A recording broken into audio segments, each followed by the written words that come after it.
Hey everyone, thanks for tuning in. If you're new here, consider subscribing. It really helps keep these stories coming.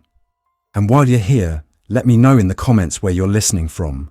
Now sit back, relax, and let's get into the story. My name is Mason Riker, and before everything fell apart, I fixed other people's problems for a living. I repaired combines, tractors, grain augers, and whatever else broke on the farms around Ridgeway, a small town in the middle of the Midwest that most maps barely noticed. I used to joke that I spent more time inside machine sheds than in my own house. I had been a volunteer firefighter in my 20s, and that meant I was the kind of person the sheriff called when something big went wrong and he needed extra hands. For most of my life, big meant barn fires, overturned grain trucks, and ice storms that knocked down power lines. The winter the outbreak arrived. The weather reports stopped sounding like normal storms and started sounding like warnings from another world. The local station talked about an Arctic front dropping south faster than expected, record lows, wind chill alerts. At the same time, the national news started running stories about a fast-moving infection in larger cities. The anchors looked strained and tired, but that still felt far away. Chicago was a long drive from Ridgeway. Omaha too. We saw those cities when we hauled grain or went to doctor's appointments, but most days they were just names on the weather map. The first sign that something was different came from my friend Jess, a nurse in Grand Island. She sent me a short message 2 days before the power grid started collapsing. She said the hospital was admitting people with a kind of aggressive fever that did not respond to the normal treatment. She said they were combative, disoriented, and hard to sedate. She mentioned bite marks on some staff members. When I tried to call her that night, her phone went straight to voicemail. By the next morning, the national news channels had dropped their usual schedule. No commercials, no sports, just rolling coverage of the same sort of thing Jess had described. Emergency rooms full, patients attacking staff, police stretched thin. I watched as long as I could. Then the service started to stutter and buffer. Cell reception dropped. The town internet connection, already slow, turned useless. Then the local world shifted. Sheriff Dale called a meeting in the Ridgeway fire station late that afternoon. I went because I had done so for years. Because when something went wrong, that was where the people who tried to fix it went. The air in the truck bay smelled of diesel and old smoke. About 20 of us gathered there. The sheriff, his 2 deputies, a couple of older farmers, the school principal, the pastor, a few of us who knew how to handle radios and equipment. Dale stood beside the rescue truck with his winter coat open, radio clipped to his chest. His eyes were red and his voice sounded dry. The state has issued a shelter-in-place directive, he said. Highways are already blocked in the bigger cities. There are reports of incidents on the interstate, multiple pile-ups, and nobody is coming this way for a while. We're to stay off the main roads unless it's life or death. The hospital in Grand Island is not accepting new patients. They're over capacity. He paused, then said the part that turned a strange day into something worse. We have confirmed cases of the infection in Kearney and Hastings. They're asking all rural counties to stay calm, limit contact, and isolate if possible. They say it's transmitted by bites and bodily fluids. They're calling it an aggressive neurological condition. He did not say the word that people online were already using. I had seen the clips. People who should have been unconscious or dead moving in ways that did not make sense. People walking on broken legs. People who kept going after being hit by cars. I did not have a better word, but I did not say it either. What about here? I asked. Anyone sick? Not yet, Dale said. We're going to act like it is already here. That means basic rules. Stay with your families. Do not let strangers into your homes. If anyone shows signs of fever and confusion, you call us on the radio, not the highway patrol. We will handle it locally. He looked at me and a few others. We may need to move people to a central location if things get worse. Something defensible, where we can watch the approaches. I'm open to suggestions. I thought of the grain processing facility 10 miles north of town, the Prairie Star Co-op. I had repaired its dryers, conveyors, and weighing systems half my life. It was surrounded by flat fields on 3 sides and a drainage canal on the other. It had tall concrete silos, a steel frame processing building, and a separate machine shed. It had its own diesel storage tanks and a high fence around the yard. The co-op, I said. Prairie Star. We could pull trucks and tractors in, block the gates. There is room in the warehouse for families. The silos give a high view of everything around. It is off the highway, down a county road, easier to secure than the town centre. A few heads nodded. Old man Carter, who farmed the fields around the co-op, scratched his jaw and said, "You get me my tractors inside that fence. I can stack them axle to axle. No one drives through that." We did not decide that night. People wanted to sleep in their own beds one more time. We agreed to stay on the radio and meet again in the morning. We never made it to that second meeting. The ambulance crash happened before dawn. I was in my kitchen watching the snow start to fall through the window when my fire radio crackled to life. One of the deputies shouted over the wind noise that an ambulance heading east had left the road 2 miles outside town. They had tried to wave it down to warn them about the blocked highway. The ambulance had not slowed. It had swerved, hit black ice, and rolled into the ditch. Dale called for volunteers. I grabbed my turnout coat and helmet out of habit. Old muscle memory took over. I threw my first aid bag into my pickup and drove toward the highway, wipers smearing the first layer of snow off the windshield. The ambulance lay on its side, partly in the ditch, partly on the shoulder. Its rear doors hung open. The wind pushed fine snow into the cabin. One of the rear tires still spun slowly. Deputy Carla stood near the front with her service pistol drawn, shouting into the open doors. Dale waved me over. "We have 2 people inside, maybe 3. We do not know their condition. They're not responding." I looked in through the back. The interior was an overturned mess. Medical bags scattered, straps hanging loose. I could see one paramedic wedged against the far wall, his neck bent at a bad angle. Another figure lay half under the stretcher. There was a patient strapped down, chest rising and falling in fast, shallow breaths. His skin looked grey, and his eyes were open. "Sir, can you hear me?" I shouted. "We're here to help." His eyes flicked toward my voice. His lips moved, but no clear sound came out. I saw dried blood on his hand, around his fingernails. A thick vinyl band on his wrist read, "Unknown Male." Dale said quietly, "State Dispatch said some of the patients Kearney turned on their medical staff. They said if you see anything like that, you keep your distance." "We can't leave him strapped down in a wreck," I said. "He'll freeze." Even as I said it, I watched his breathing change. It became slower, then stopped. His head lolled to the side. His eyes did not close. "Vitals?" Dale asked. I climbed up a little further and reached toward his neck. No pulse. His skin already felt unnaturally cool. "Nothing," I said. Then his fingers twitched. His chest jerked once. His eyes moved. I pulled my hand back. He drew in a deep, irregular breath, then another. His mouth opened wide. The muscles in his neck tightened. He did not look like someone regaining normal consciousness. It looked like something else was pulling his body upright. "Back away," I said. He turned his head toward my voice and growled.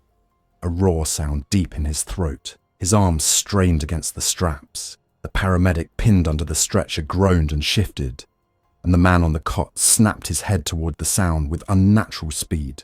Dale did not wait. He grabbed my arm and pulled me out of the ambulance. He slammed the rear door shut. Something hit the inside of the door hard enough to rattle the hinges. The patient should not have been able to move that way. Not after no pulse, no air, no response. Not with the injuries he had.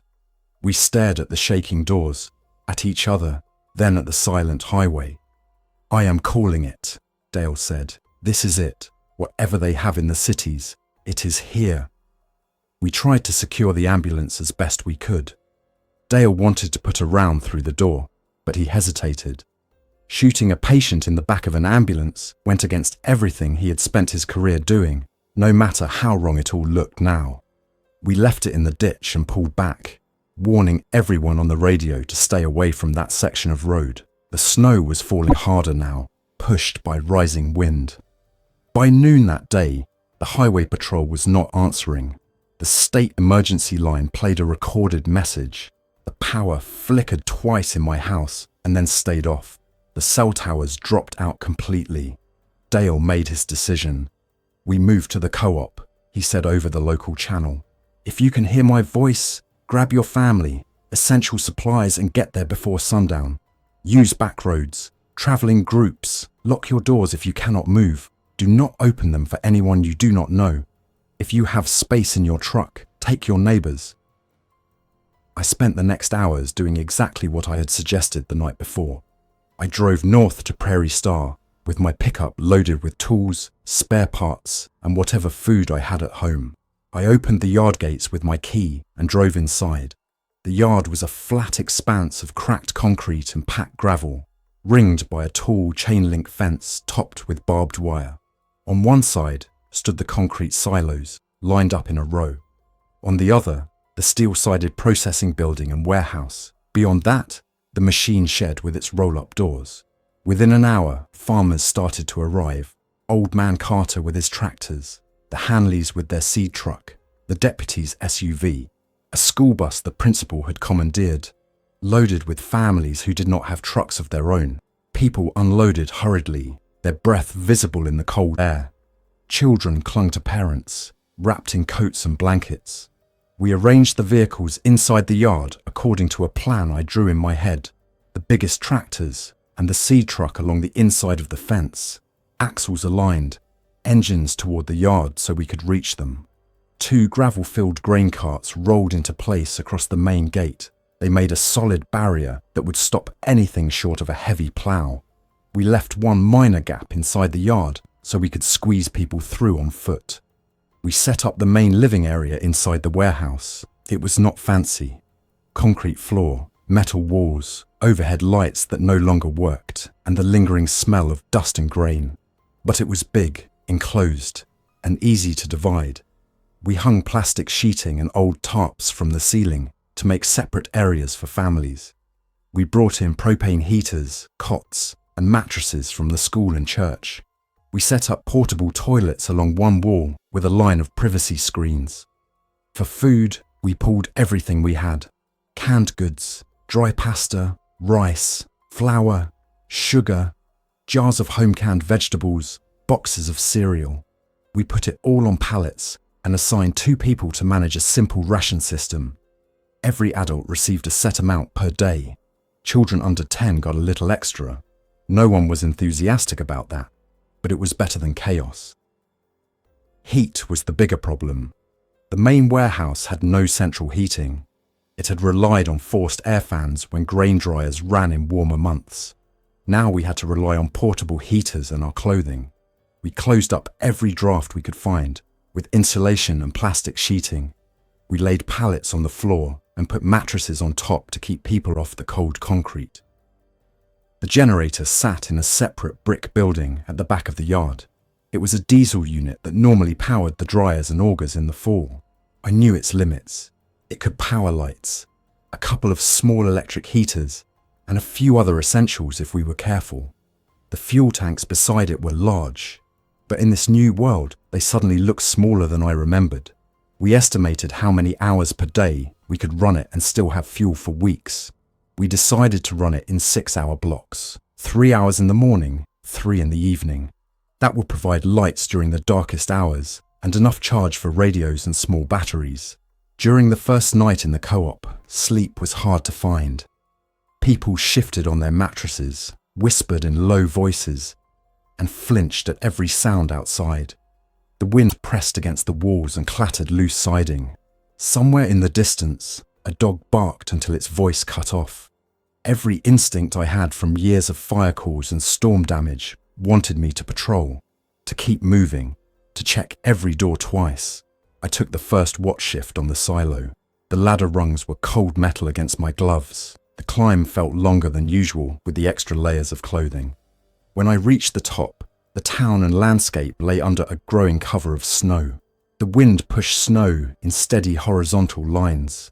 The highway to the south was a pale strip. No headlights moved along it. The only lights I saw were the dim glows of farmhouses and the occasional flicker of a generator. I watched until my fingers and toes started to lose feeling. The cold was not just uncomfortable.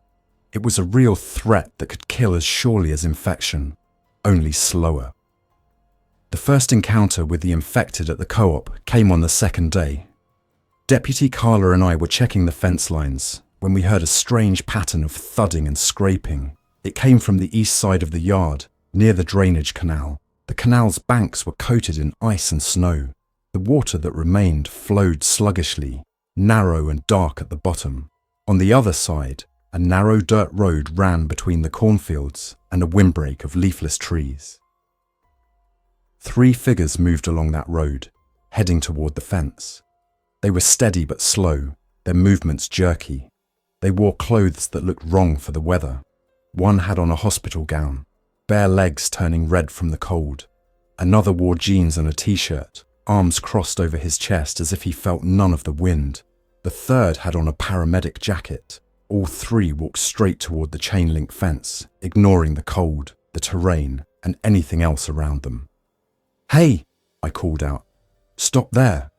They did not react. They moved until they bumped into the fence. Then they kept pressing forward. Their hands clawed at the wire. Their faces pressed against the metal. Their eyes showed no recognition, just a focused kind of hunger. Their mouths opened and closed, teeth bared. Carla raised her pistol. Her hands shook. She was a trained officer, but this was not an armed suspect obeying or disobeying commands. This was something else. "Don't get too close," I said. "If they break through, we fall back to the tractors. We do not try to talk to them."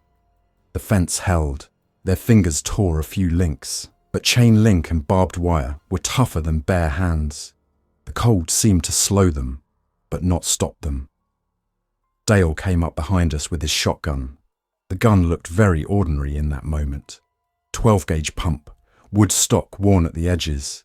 A tool meant for deer and coyotes, now pointed at what used to be people. He spoke quietly, more to himself than to us. "We're not letting them through that fence."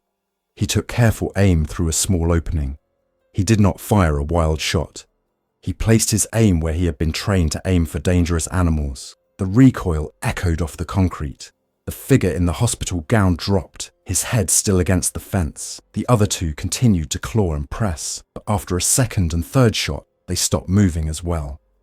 We stood there for a long time. No one said the word out loud, but everyone thought it. Whatever this was, it did not behave like ordinary illness. People who should have been dead walked until something stopped them permanently. The cold slowed their movements, but did not shut them down. We eventually moved the bodies away from the fence with hooks and poles, keeping our distance. We burned them in a trench beyond the yard, using diesel-soaked wood pallets.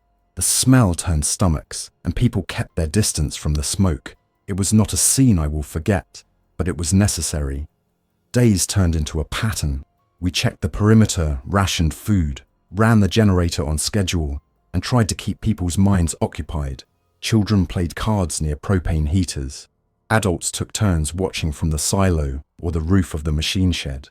We assigned night watch shifts with rifles and shotguns. We used what ammunition we had sparingly. Most families here owned at least one firearm, usually a hunting rifle or shotgun. Some had handguns. We pulled ammunition, sorted it by caliber, and recorded how much we had. 12-gauge, .223, .30, 06, .308, .22, 9mm. The cold intensified. The Arctic front that the Weather Service had warned about arrived as a solid wall. Daytime temperatures dropped below freezing and stayed there. At night, the thermometer outside the warehouse door read well below 0. The wind cut through clothing and found every gap. Frost built up on the inside of windows. The diesel in equipment tanks thickened.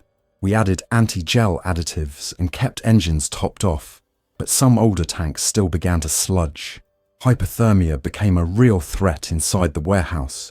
People who had not brought enough winter gear started shivering uncontrollably. We distributed blankets and sleeping bags. We encouraged everyone to stay in small groups for shared body heat. We restricted outside time to short rotating shifts. The water problem arrived on day 5. The pipes in the warehouse bathroom, which we had hoped would stay functional if we kept at least some heat inside, froze solid. The plastic cracked. When we tried to thaw them with portable heaters, we discovered leaks. The water pump that fed the co-op from a nearby well could not operate without the main building system running regularly. We shifted to melting snow in large metal drums over propane burners. It took far more snow than anyone expected to produce a small amount of water. The melted snow tasted flat and needed treatment. We added purification tablets and small amounts of bleach, according to the guidelines we could still remember from disaster preparedness pamphlets. It was better than nothing, but we watched everyone closely for signs of stomach issues. We had our first case of frostbite on day 6. One of the older men, Mr. Hanley, stayed too long on the silo during his watch. He did not want to complain or come down early, and by the time his replacement climbed up to relieve him, his fingers and nose were pale and numb. We warmed his hands slowly in lukewarm water and wrapped them in dry bandages. His fingertips blistered over the next day. They did not turn black, but he lost feeling in them for weeks. The generator, which had seemed reliable in the fall, started to show signs of strain. I spent long hours in the generator building, checking oil levels, monitoring exhaust, adjusting load. The extreme cold made everything harder. The engine struggled to start, even with block heaters. The diesel fuel filters started to clog. We had spares, but not an endless supply. I knew that every hour we ran it, we were trading current comfort for future risk. The ammunition problem appeared when we needed it least. The cold and condensation inside the warehouse affected stored rounds. Some boxes had been brought in from warm houses and then left near exterior walls. When we tested a few cartridges at the shooting range, we had improvised beyond the yard. We had multiple misfires. Primers clicked and did nothing. Powder that had absorbed moisture burned irregularly. We resorted the ammunition, discarding any with visible corrosion or moisture damage. But we could never be fully confident again. Every shot became not only a precious resource, but also a question mark. On the 8th day, the drone arrived. I was on top of the machine shed with binoculars when I heard it. The sound was distinct. A high, steady hum that did not match any farm machinery. I scanned the sky and saw a dark silhouette approaching from the south, flying low over the fields. It was a fixed-wing drone, larger than a hobby model, with a thick fuselage and straight wings. It carried no visible markings that I could see at that distance. "Dale," I called over the radio. "We have air traffic. Small drone, coming in low." Within minutes, most of the adults were outside, staring up. The drone circled above the co-op once, then banked away. For a slow second, I felt disappointment and anger. Then it aligned over the field just beyond the drainage canal and released something. A dark shape dropped on a parachute, drifting down into the snow-covered field. "It is a supply drop," someone said behind me. "They found us." It was the kind of hope that is hard to resist. Dale knew it, but he also knew we could not rush. He gathered a small party, including me, Carla, and a few others with weapons. We crossed the yard, climbed the fence using a small ladder we kept inside, and dropped down on the far side. The snow reached our knees in some spots. The wind pushed against our bodies. We moved slowly across the field toward the parachute, which had settled near a bare patch of frozen stubble. The crate was a metal cube with a simple latch. It had a serial number, a faded logo from a defense contractor, and a yellow tag that read humanitarian aid. Inside were sealed packages of meals ready to eat, water pouches, a small case of medical supplies, and a laminated card with instructions on basic hygiene and disease control. There was also a short printed message from what claimed to be a regional emergency operations center, asking any survivors who received the drop to move toward a designated highway junction when conditions allowed. It was both a blessing and a problem. The extra food and medicine would extend our timeline. The instructions and location reference, however, assumed people could move freely. That was no longer true for us. The roads were dangerous, not only because of the weather, but because of who or what might be on them.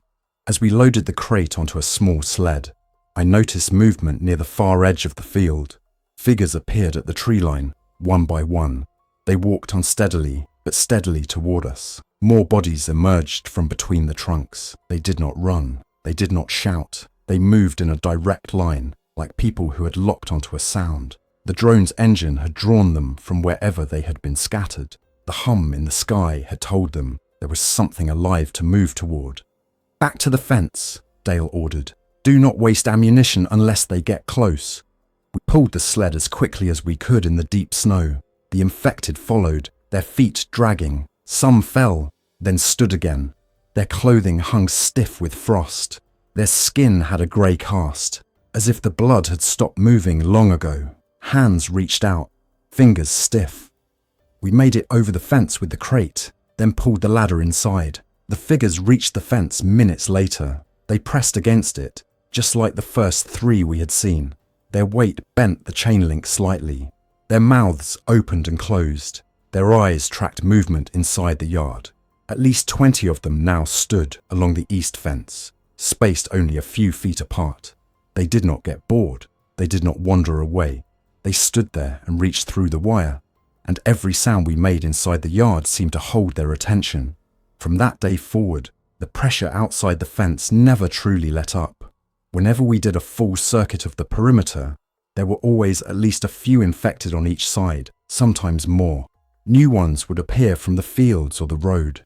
Some fell in the canal and were carried slowly along, bumping against the banks. The cold froze them partially, but not fully. Hooks or limbs might hang at odd angles, but they continued to move if anything living got close enough. Inside, the human pressure built just as steadily. The Carters, who farmed the land around the co-op, had brought their 2 children, Emily and Noah. Emily was 8, Noah was 12. They kept mostly to themselves in a corner of the warehouse, partitioned off with tarps. One night, I noticed that Emily looked pale and unsteady. She coughed into a cloth. When I asked if she was all right, her mother, Laura, said it was just a cold, nothing to worry about. I did not push the issue. A day later, I saw Noah coming out of the generator building looking upset. I caught up with him and asked what was wrong. He hesitated, then said, "Please do not be mad at my mum and dad. They did not know what to do." He told me that a week earlier, just before they moved to the co-op, someone had tried to break into their farmhouse during the night. Mr. Carter had gone outside with his shotgun. The person at the door had been one of their hired hands from the summer, but he had not looked right. He had walked straight at them through the snow, ignoring warning shouts. In the struggle, Emily had been scratched on the arm by his nails before Mr. Carter pulled her back inside and fired. They cleaned the wound, put a bandage on it, and did not say anything to Dale or me when they came here. They were afraid that if any mark meant infection, their daughter would be taken away or worse. I felt a cold inside that was not from the weather. We had set up simple rules at the co-op. One of them was to report any bites or suspicious injuries. We did not know the infection's full behavior, but city footage and emergency advisories had always repeated the same line. Any contact with blood or bites could infect you. I went to talk to the Carters. Emily sat on her mattress with a blanket over her shoulders. Her eyes were glassy. Her skin was hot to the touch. The scratch on her forearm had not healed. It was red and swollen, with a darker line spreading out from the edges. She shivered even though her forehead burned. Laura looked at me with eyes that held both fear and defiance. "She is my daughter, Mason. I'm not handing her over to be locked in a room or worse. She is just sick. There are other viruses. It could be anything." She was right in one sense. We did not have a lab. We could not run tests. But I had seen enough by then to know that this did not look like a regular winter illness. The progression matched the early descriptions we had heard. Fever, confusion, then sudden aggressive behavior followed by collapse and abnormal reanimation. "We can set up a quarantine space," I said. "We keep her isolated. and we check on her. If this is just a normal infection, she will recover and we will all be relieved. If it is not, then we deal with it before it spreads. Tom Carter clenched his jaw. And if she turns into one of those things you keep away from the fence? He asked. You going to deal with it yourself, Mason? I will, I said. It was not an easy promise, but it was the only one I could give that sounded honest. We cleared a small office on the far side of the warehouse, removed any loose objects, and moved Emily there on a mattress. Laura stayed with her, refusing to leave. We set up a barrier outside the door and posted a watch. We wore gloves and masks when we went in to check on her. We treated her fever with what medicine we had. There were no miracles. The fever climbed, then dipped, then climbed again. Emily started speaking in broken sentences that did not always make sense. She called out for friends who were not there. She asked for water, then immediately forgot she had drunk any. The rest of the group watched this unfold with growing tension. Some thought we should have expelled the Carters entirely. Some thought we should move closer to help more. Some thought we should pretend none of this was happening and just hope for the best. Each choice had a cost. While we grappled with that, another crisis forced us into action. We were running out of diesel faster than expected. The combination of generator use, vehicle idling for heat, and the need to keep certain equipment ready had drawn down the co-op's fuel tanks. Within 2 weeks, the gauges on the main tanks showed less than a quarter full. There was a larger supply at a regional fuel depot 10 miles away, near the river. Under normal circumstances, tanker trucks would have refilled co-op tanks without anyone here thinking about it. Those days were gone. We needed more fuel if we wanted any chance of long-term survival. Without it, we would lose power altogether, and with it, light, heat support, water pumping capacity, and the ability to move any large vehicle. I drew a simple plan on a piece of paper at the camp table that had become our command post. We would take 1 3/4-ton pickup with chains on the tyres, towing a small fuel trailer. We would drive along the frozen back road toward the depot. If the road was blocked, we would detour across fields where possible. If we could reach the depot, we would attempt to pump fuel directly into the trailer using the generator there, assuming it still functioned. Dale decided he would go. Carla would stay to coordinate defense and watch over the warehouse. I would go because I knew the equipment and the depot's layout. A younger man named Darren volunteered as well. He was a good shot, nervous, but eager to do something active. He had been restless since the second day, pacing the warehouse and talking about just driving out of the county altogether. We left at dawn, when the cold air was at its sharpest and the wind had calmed slightly. The infected at the fence stared as we moved vehicles aside, just enough to open a narrow path for the pickup.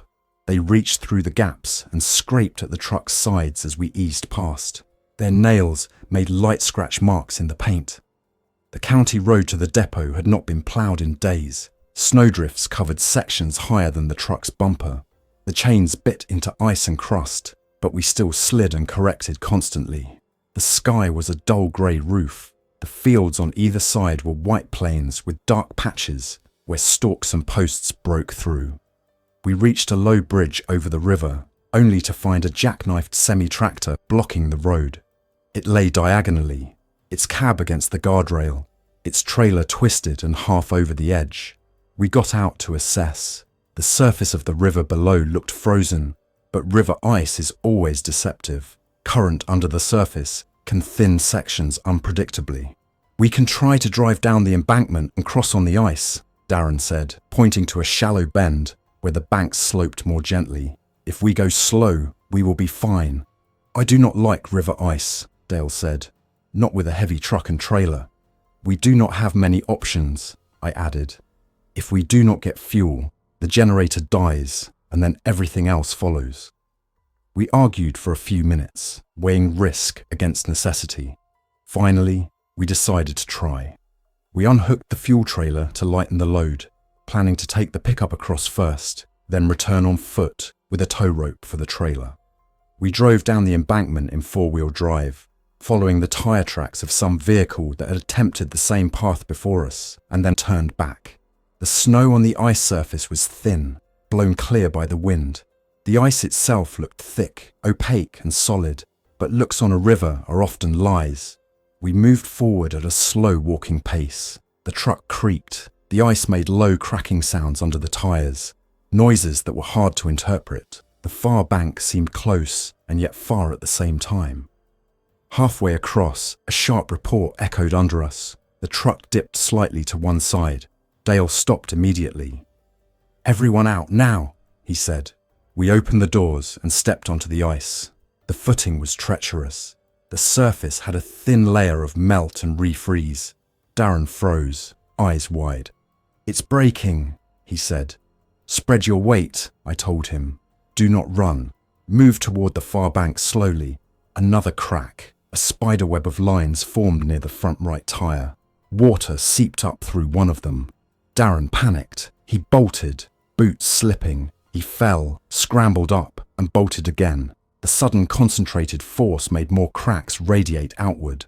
The ice under him dipped, then held, then dipped again. "Slow down," I shouted, but he did not listen. He pulled his rifle off his shoulder, as if that would help. He fired a round into the air without aiming at anything. The sound was huge in the quiet winter air. A single explosion that rolled down the river. Birds lifted from the trees in a dark cloud. The shot did nothing to the ice, but it did something to the world above it. From the tree line on the far bank, movement started. Figures that had been still or crouched in the underbrush came to life. They began to walk toward the river. Dozens, maybe more. Some moved stiffly. Some were missing hats or coats. They stepped out of the trees and onto the snow, then slipped and recovered, and kept moving. "Back to the truck," Dale said. But the truck was on unstable ice and unmoving. The path forward now led toward an approaching line of infected. The path back led toward unknown cracks and a blocked road. We chose forward, carefully, slowly. The infected reached the bank and started stepping down toward the ice. Some slipped and slid. Others fell and did not get up, arms still reaching. A few reached the solid section and continued toward us, arms out, jaws open. Dale raised his shotgun and fired once, then again. The nearest figures dropped, more kept coming. There was no way we could stand and trade shots, not with uncertain footing and limited ammunition. We retreated toward the far bank, stepping carefully. Every movement had to balance speed against weight distribution. A wrong step could break through and pull a leg into freezing water, and that would be as good as a death sentence in this cold. By the time we reached the far embankment, my lungs burned from cold air and fear.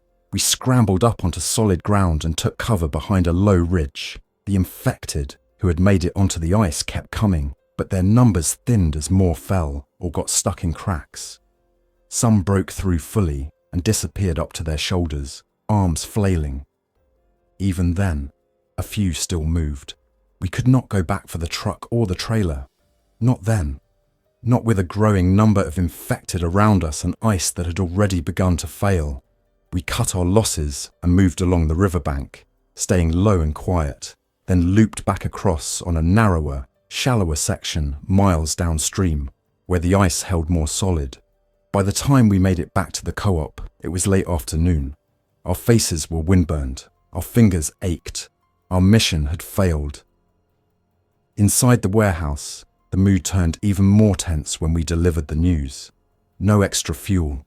Lost truck and trailer. Increased infection presence near the river.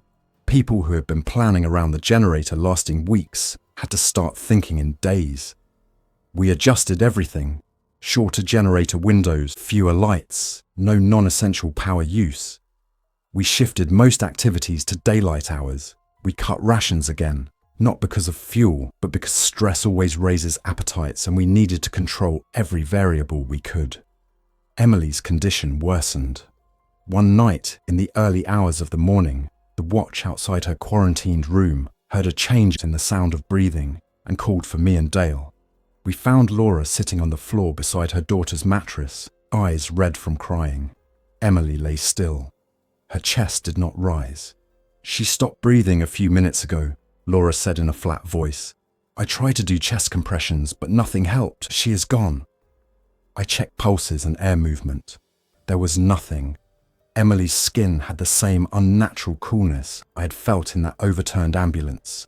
My stomach clenched. We have to move, I said quietly. You know what might happen next. Laura stared at me, then shook her head once. No, she whispered. Let me have a few minutes. Dale kept his voice gentle but firm. We made a rule for this. You agreed to it. She glared at him, then at me, then at the closed door. You do it then, she said. I cannot watch. She left the room, stumbling, and Tom pulled her into an embrace in the corridor. We closed the door. The small office was silent except for the muffled sounds of the warehouse beyond. We waited. 1 minute. 2. 3. During that time, Emily lay as she had. Then her fingers twitched. Her eyes opened. Her head turned slowly toward where we stood. Her mouth opened in a sound that had nothing to do with her voice in life. It was fast from there. Dale did what he had promised. It was not easy. It was necessary. We did not burn her in the same trench as the unknown infected outside. Tom and Laura asked for a separate burial in a sheltered spot beyond the yard, and we agreed. We kept our distance during the process. After that, the mood in the warehouse hardened. The infection was no longer a distant thing, or even just something beyond the fence. It had taken a child inside our group. It had forced a choice that no one wanted, and everyone now understood might come again. As the infection tightened around us, the weather turned even more severe. Nighttime wind chill dropped into ranges where exposed skin could be damaged within minutes. The infected outside the fence did not seem to care. They moved more slowly and stiffly, but they still moved, still pressed outward, still stretched their arms through the wire whenever they heard a noise. Frost formed on their eyebrows and hair.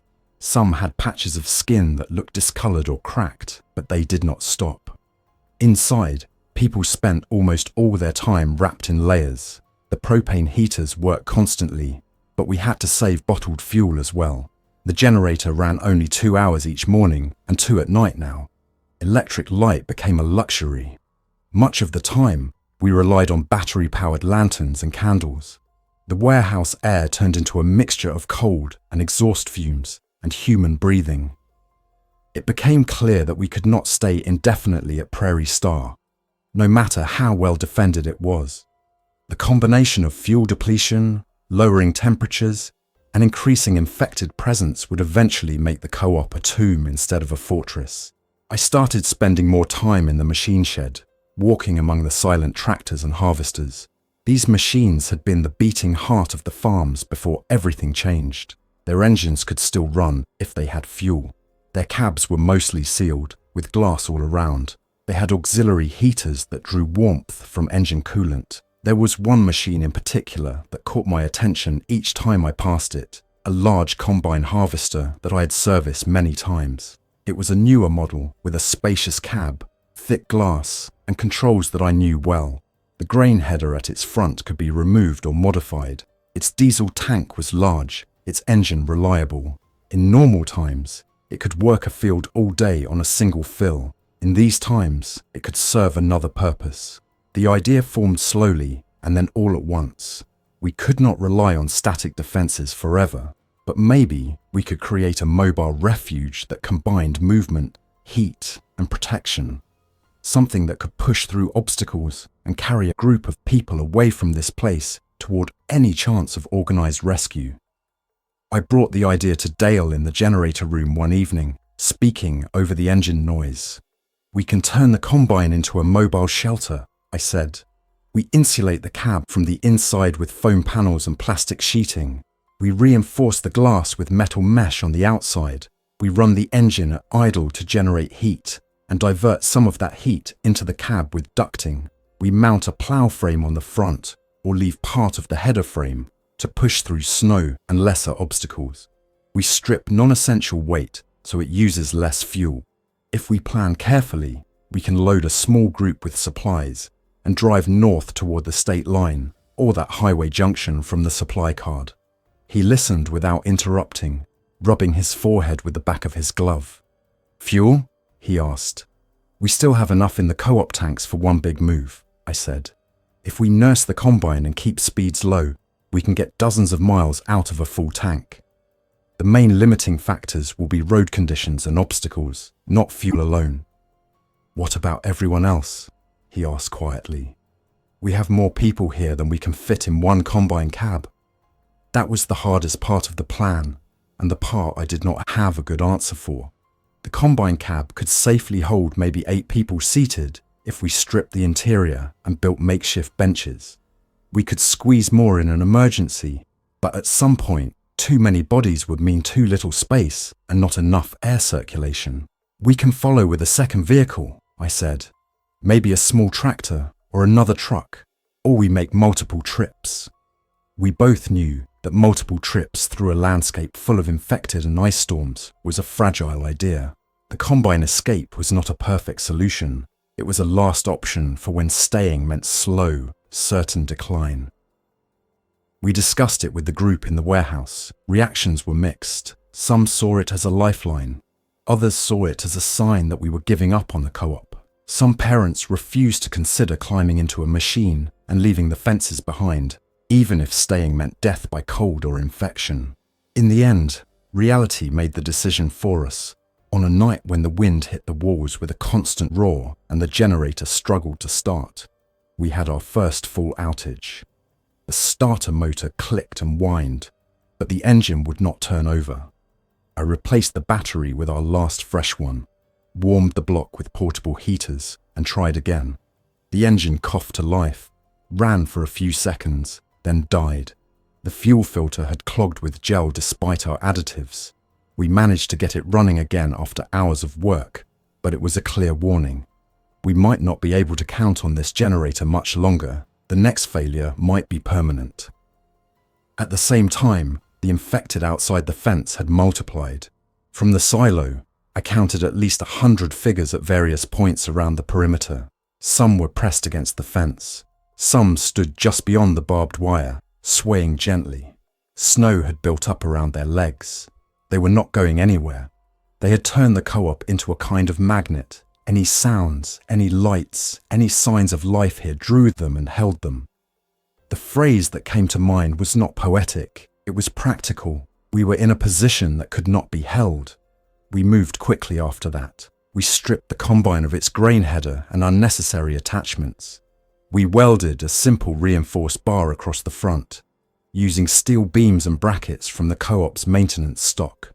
We bolted sections of metal mesh over the cab's exterior glass, careful not to block the driver's view more than necessary. Inside, we lined the cab walls with foam insulation and duct-tape plastic sheeting over it. We rigged flexible ducting from the engine compartment to a vent near the floor of the cab so that some of the engine's waste heat would enter the cabin instead of dissipating into the air. We checked the tires, hydraulic systems, and steering. We filled the fuel tank to the brim with the remaining diesel using a hand pump. We loaded the storage area behind the cab with boxes of food, water containers, medical supplies, and ammunition. We packed a small generator and a fuel can for it in case we had to run anything electrical during stops. We strapped extra winter gear to any available space. We even bolted a rifle rack in reach of the driver's seat. Choosing who would go was the worst part. The combine became the lifeboat in a frozen ocean, and there were more passengers than seats. Dale refused a spot immediately. "My place is here," he said. "If you punch through and find real help, someone needs to be alive here long enough to receive it. Besides, you need someone steady to make decisions out there. That is you, Mason, not me." Carla argued for his place, but he would not change his mind.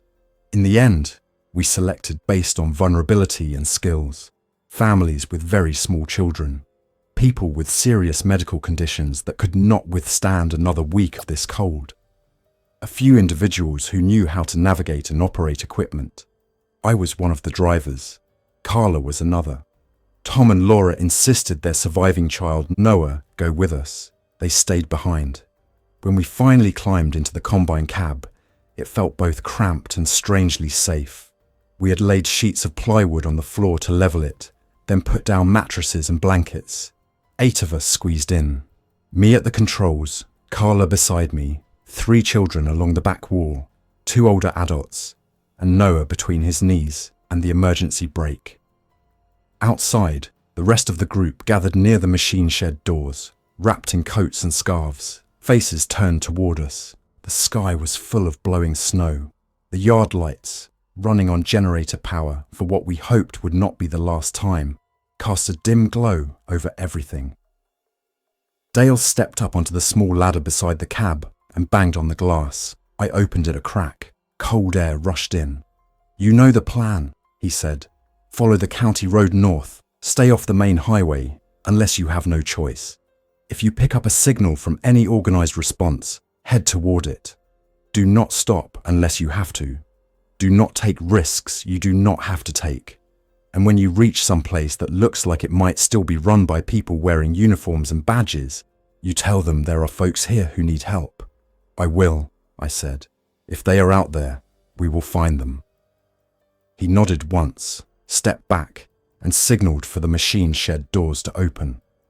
The infected at the fence reacted as soon as the combine engine roared to life.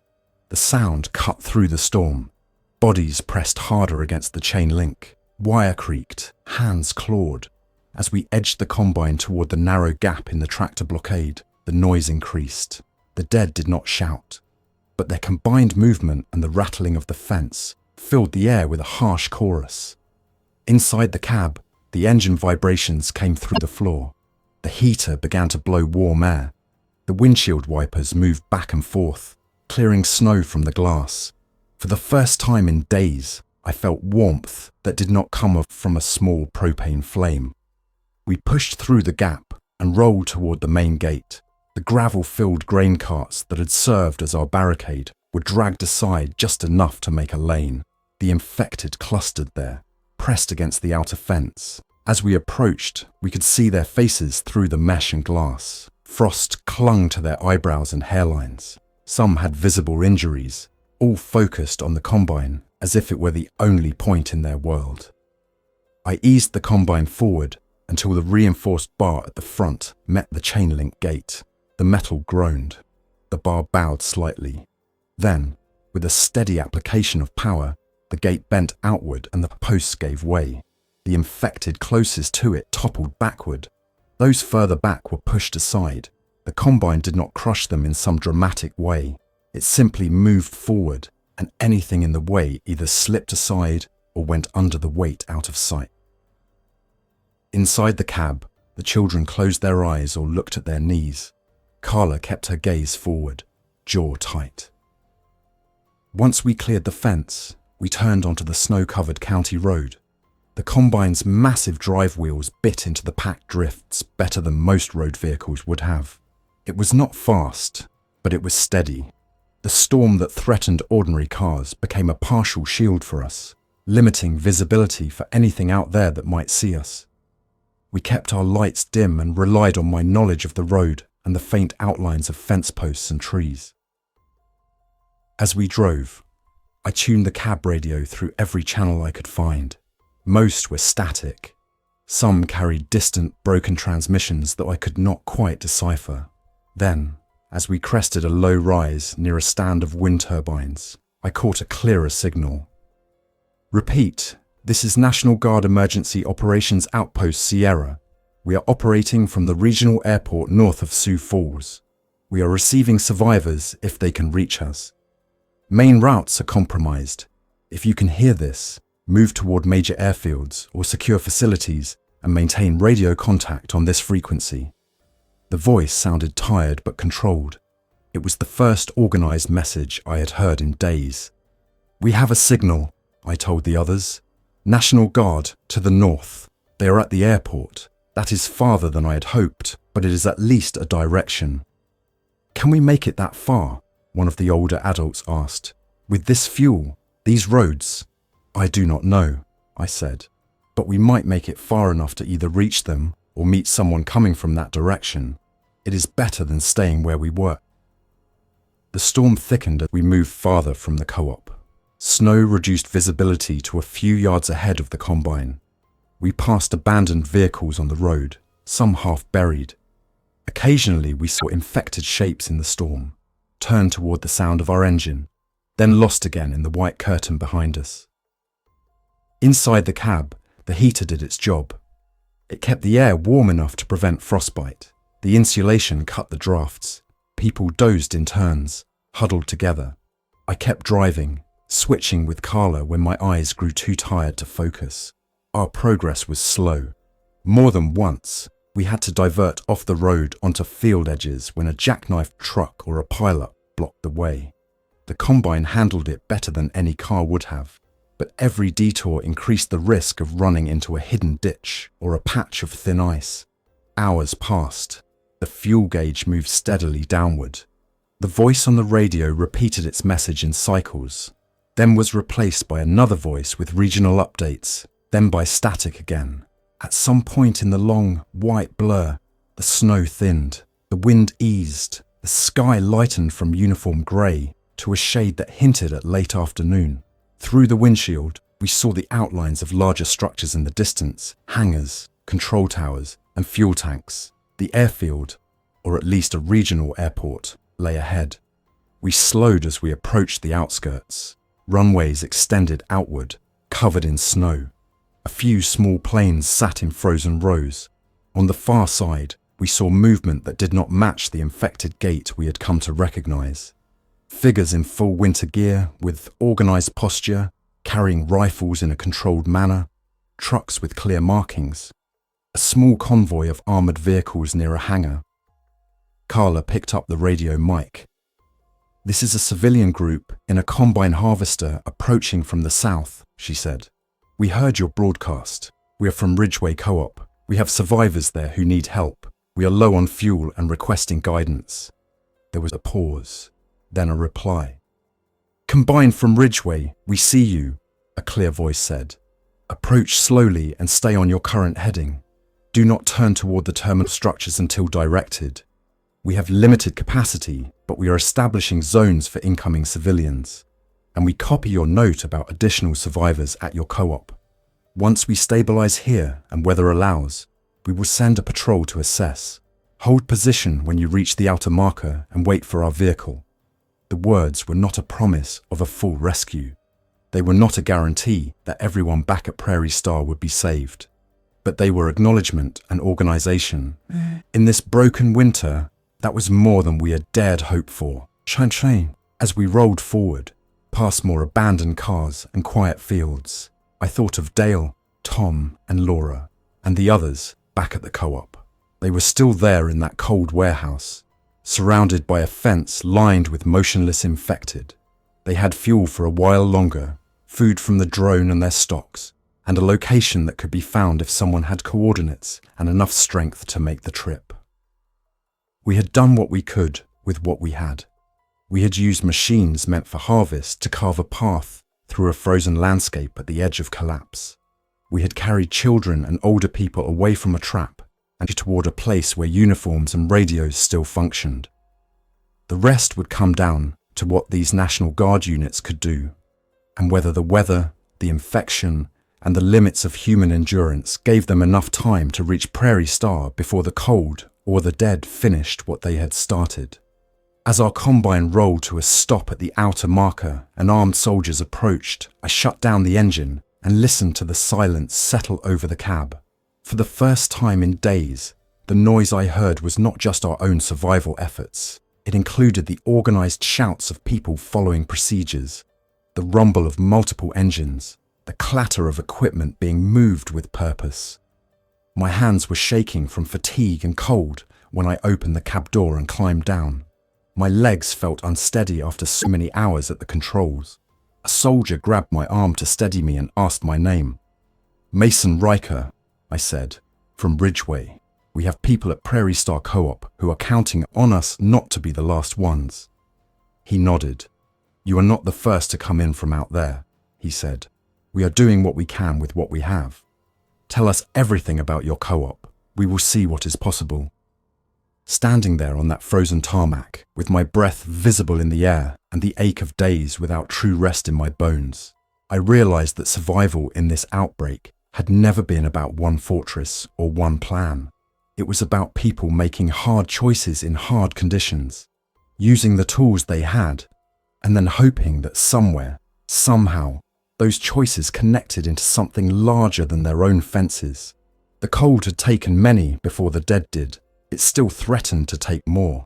But as long as engines could turn over, as long as the radios could send signals, and as long as people like Dale were back there holding a line, there was still a chance that heartland towns like ours would not just vanish under the snow. Thanks for listening. If you enjoyed this story, don't forget to like and subscribe. Your support keeps these creepypastas coming. Until next time, stay alert, stay safe, and never ignore the feeling that something is watching.